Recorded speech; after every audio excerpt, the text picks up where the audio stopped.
নমস্কার, আমি সুকৃতি দান। আশা করি আপনারা সবাই ভালো আছেন। আপনারা সবাই দেখছেন অ্যাস্ট্রো সলিউশন। আজকে আমি আলোচনা করব যে পয়লা আগস্ট শুক্রদেব রাশি পরিবর্তন করে কন্যা রাশিতে প্রবেশ করার জন্য সমস্ত মকর রাশি বা লগ্নের ক্ষেত্রে যে কালসর্পযোগ সেটা খণ্ডন হবে এবং এই কালসর্পযোগ খণ্ডন হওয়ার জন্য সমস্ত মকর রাশি বা লগ্নের কোন দিক থেকে সার্বিক পরিবর্তন আসছে এবং কোন ব্যাপারে আপনাদের সাবধান হতে হবে সব কিছুরই একটা পুঙ্খানুপুঙ্খভাবে বিশ্লেষণ করব। আশা করব আপনাদের ভালো লাগবে, তো অনুষ্ঠানটাকে মন দিয়ে শুনুন এবং বোঝার চেষ্টা করুন। প্রথমেই বলবো, দেখুন যে মকর রাশি বা লগ্নের ক্ষেত্রে দ্বিতীয় অষ্টমে রাহু কেতুর অবস্থান 2025 মে থেকে 2026 5ই ডিসেম্বর পর্যন্ত অবস্থান করছে।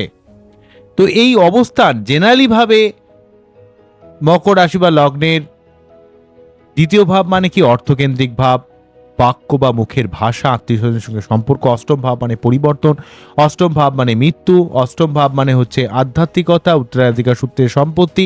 তো এই সার্বিক বিষয়গুলো অর্থাৎ অর্থকেন্দ্রিক জায়গা এবং জীবনের ঝামেলার জায়গায় এবং সেই সঙ্গে কর্মকেন্দ্রিক জায়গা বিশেষভাবে চাপ কিন্তু সমস্ত মকরের ক্ষেত্রে ক্রিয়েট করছিল। মকর রাশি বা লগ্নের ক্ষেত্রে রাহু কেতুর এই দ্বিতীয় অষ্টমের অবস্থানের পাশাপাশি যখন থেকে এই রাহু কেতু দ্বারা সৃষ্ট কালসর্পযোগ শুরু হয়েছিল ফেব্রুয়ারি থেকে, তখন থেকে কিন্তু আপনাদের অর্থকেন্দ্রিক ব্যাপারে যেমন চাপ তৈরি করেছিল, যেমন বিভিন্ন ঝামেলায় জর্জরিত হচ্ছিল, বিভিন্ন দিক থেকে শরীর টরীর খারাপ যাচ্ছিল, ভুলভালভাবে আপনার জীবনে পরিবর্তিত হয়ে যাচ্ছিল এবং সেই সঙ্গে আপনাদের কর্মকেন্দ্রিক জায়গায় একটা ডিস্টারবেন্স তৈরি করছিল এবং পারিবারিক জায়গাও এমন এমন কিছু সমস্যা, এমন কিছু অস্থিরতা, এমন কিছু মানসিক চাপ যেগুলো কাউকে বলে বোঝানো যাবে না। সব থেকে বেশি সমস্যা রাহু 10th হাউসকে দেখার জন্য দশম ভাবকে অর্থাৎ কর্মের জায়গায় কিছু না কিছু ডিস্টারবেন্স সমস্ত মকর রাশি বা লগ্নের মানুষকে ফিল করতে হয়েছে।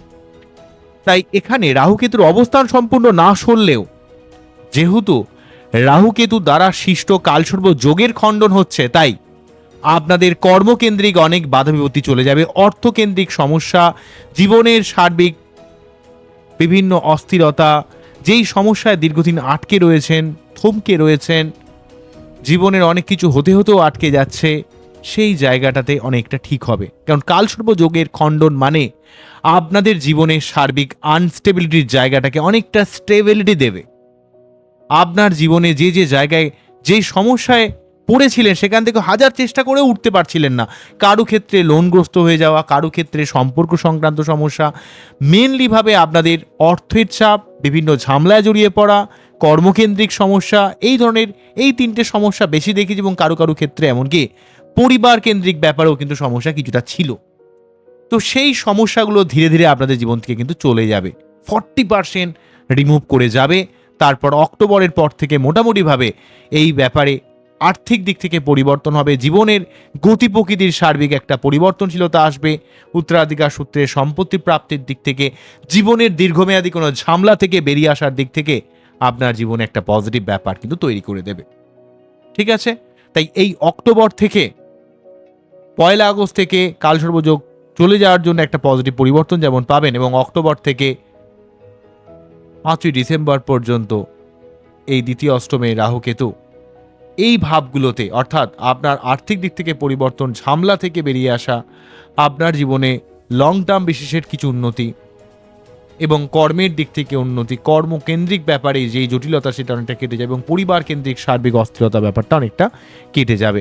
তবে আপনাদের যদি অর্থনৈতিক দিক থেকে সমস্যা থাকে বা কর্মকেন্দ্রিক সমস্যা থাকে, তার সত্ত্বেও রাহুর মন্ত্র পাঠ করুন এবং আপনাদের ক্ষেত্রে যদি কোনো ঝামেলায় জড়িয়ে পড়ার একটা ব্যাপার ক্রিয়েট করে তাহলে অবশ্যই আপনারা কেতুর মন্ত্র পাঠ করুন এবং শারীরিক দিক থেকে যদি কোনো রকম সমস্যায় পড়েন। অন্যদিক থেকে মনে রাখতে হবে যে 5ই ডিসেম্বরের পর রাহু কেতু কিন্তু আপনাদের লগ্ন সপ্তমে অবস্থান করবে। তাই সমস্ত মকর লগ্নের ক্ষেত্রে লগ্ন সপ্তমে রাহু কেতু যখনই প্রবেশ করে যাবে তখন থেকে কিন্তু আপনাদের একটা মানসিক শান্তির জায়গাটা, শরীর মন মানসিকতা, পাবলিক ডিলিংস, রিলেশনশিপ সব ব্যাপারে সমস্ত কর্কট এবং মকরকে সাবধান হতে হবে। কেননা মকরের ক্ষেত্রে লগ্নে রাহু প্রবেশ করবে 5ই ডিসেম্বর এবং এখানে কেতু প্রবেশ করবে সপ্তম ভাবে। তাই আপনার সম্পর্কের জায়গায় গোপন শত্রুতার জায়গায় এবং শারীরিক দিক থেকে মানসিকতার দিক থেকে কিছু না কিছু অস্থিরতা আপনাকে কিন্তু ফিল করতে হতে পারে। তখন সেই নিয়ে আমি পরবর্তীকালে ভিডিও দেব। তবে কালসর্পযোগের এই খণ্ডন কিন্তু আপনাদের এই সময় পর্যন্ত অনেক অনেক দিক থেকে অনেক পরিবর্তন দেবে। আর্থিক ব্যাপারে, বিভিন্ন ঝামেলা থেকে বেরিয়ে আসার ব্যাপারে, কর্মকেন্দ্রিক ব্যাপারে, পরিবার কেন্দ্রিক ব্যাপারে এই পরিবর্তনশীলতা আমরা কিন্তু ফিল করবেন টোটালি 5ই ডিসেম্বর পর্যন্ত।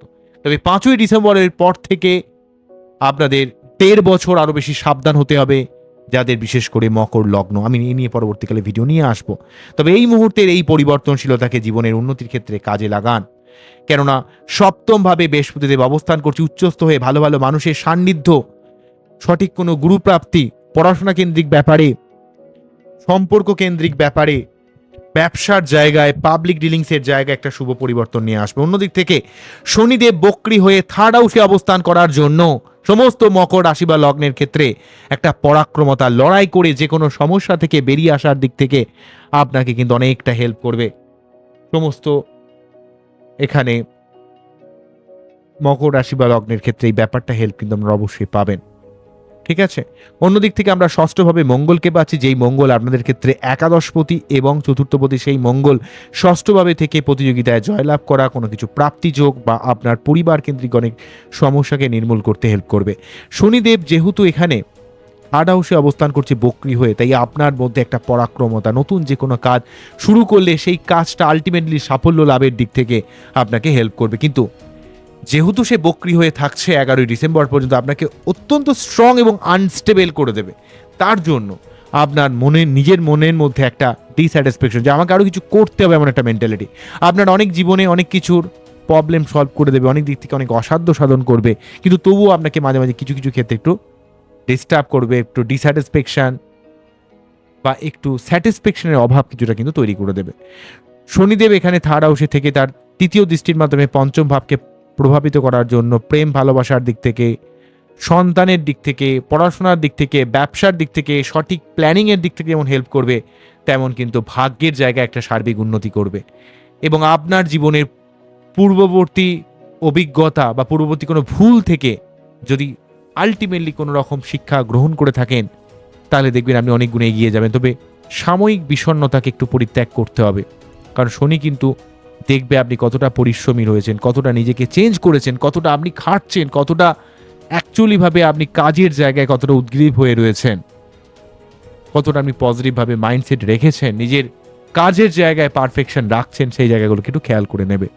এবং শনিদেব 12 ভাবকে প্রভাবিত করার জন্য শনিদেব কিন্তু আপনাদের জীবনে বিদেশ যাত্রা, বিদেশ থেকে অর্থ ইনকাম, আধ্যাত্মিকতার দিক থেকে, বা আপনারা যারা বিদেশে রয়েছেন সেখানে সার্বিক ইনকামের দিক থেকেও কিন্তু অনেকটা হেল্প করবে। তাই এই সমস্ত গ্রহ সমন্বয় সমস্ত মকর রাশি বা লগ্নের জীবনে একটা সার্বিক পরিবর্তন কাল সর্বযোগের খণ্ডনের পর কিন্তু তৈরি হবে। তাই অবশ্যই এই সময়গুলোকে একটু পজিটিভভাবে কাজে লাগান।